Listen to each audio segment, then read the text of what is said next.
You are witnessing the attempt to annihilate a nation, destroy a nation. It is not even hidden. It is in plain sight. Wow.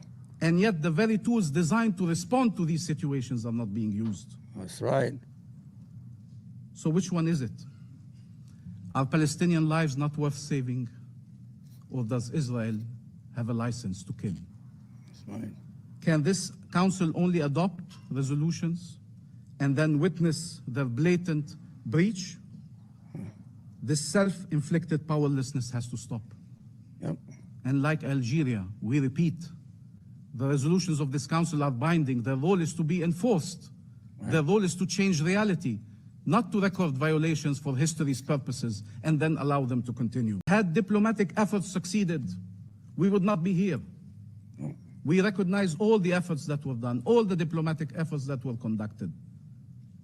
And yet, we have to recognize children are still starving in Gaza. Families are being killed. Communities are being obliterated. Had these efforts succeeded, we would not be here. But what we cannot accept is that Israel has a veto that blocks any attempts to put an end to this war.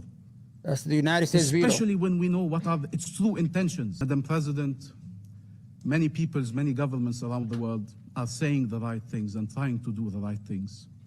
And we have here to express. Joe Biden will go down in history as the genocidal that he is, the criminal that he is, and he will end his career, and he's 82 years old. He's about to meet his maker as a person who sat silent and complicit the murder of almost 18 to 20,000 children. The average age is 5 years old, ladies and gentlemen. I don't, when Joe Biden claims to be a religious person, a Catholic who go to mass, no, he doesn't. He's a member of the devil's family. He's evil, and everything that's done is because he did it. Because Israel has no power over the United States. 24 hours, we're sending weapons. If we just say we're going to stop for one day, they will stop the war. It happened before. Go ahead, my brother. Our gratitude to the E10 for their relentless efforts Look at that piece for of over shit. a year now, and in the recent month. We all were hoping that 2735 would lead to a ceasefire. Nope. And we can discuss who is responsible for that ceasefire not occurring. The United States. For us, it is pretty clear that Israel had never an intention to accept a ceasefire and has found every They own reason us. Israel own us, man. to have a ceasefire. Jewish brothers, We they thank got Guyana power. for its efforts in coordinating the E10 initiative. We thank all of those who have voted in favor of this resolution. And we agree with Malta and with Algeria. This is the bare minimum. This is the bare minimum that morality, humanity, legality would plead for. And this bare minimum, even this bare minimum, was vetoed. I truly do not understand. And you're saying we cannot be for an unconditional ceasefire. What that means in effect now is that we are for a war. You're saying we cannot be for an unconditional ceasefire that does not release the hostages. Is this war releasing the hostages? Is it even trying to release the hostages? Nope.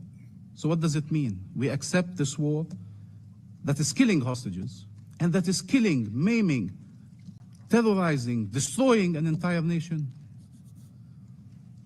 When is it enough? When is it the point where we say, no, we mean ceasefire now? Now. We will not allow you to not listen to us, to ignore us, to insult us, to play games with us. Yep. This resolution is trying to restore life, to save lives. It's not a dangerous message. The draft resolution is not a dangerous message. This veto is a dangerous message to Israel that it can continue executing its plans, the very plans you oppose. And the messages we send do matter. And that is the wrong message at the worst possible time. Israel is responsible for the Palestinian civilians it kills. It cannot be absolved of that responsibility.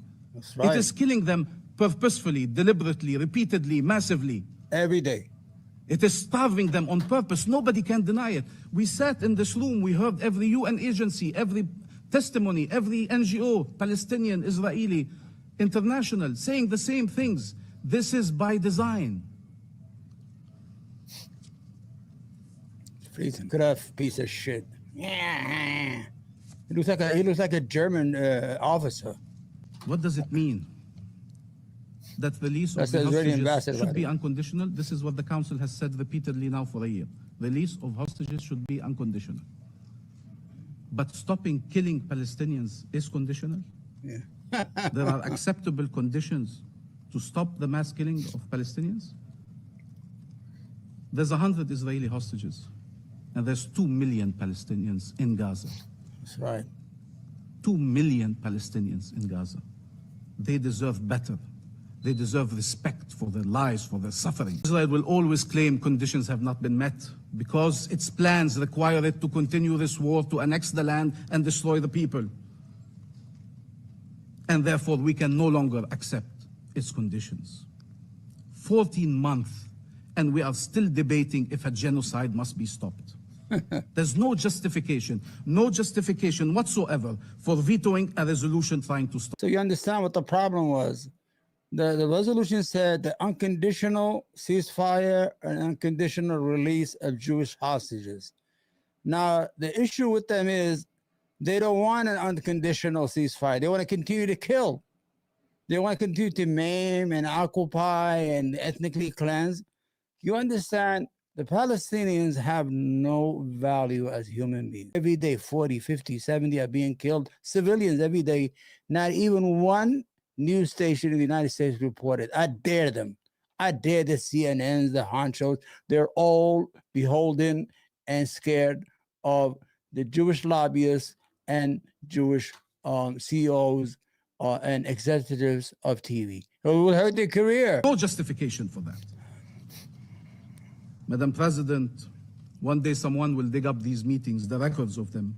That's right. Will see us pleading for the lives of our people over and over and over. Okay, so I think you get the gist of it. It was like a 27-minute speech, but I wanted you to listen to it and get the feeling and the passion and the despair in the voice of the Palestinian. And he is stunned that after more than 10 to 15 UN agencies, human rights agencies came, they said that Israel is deliberately starving Palestinians in northern Gaza.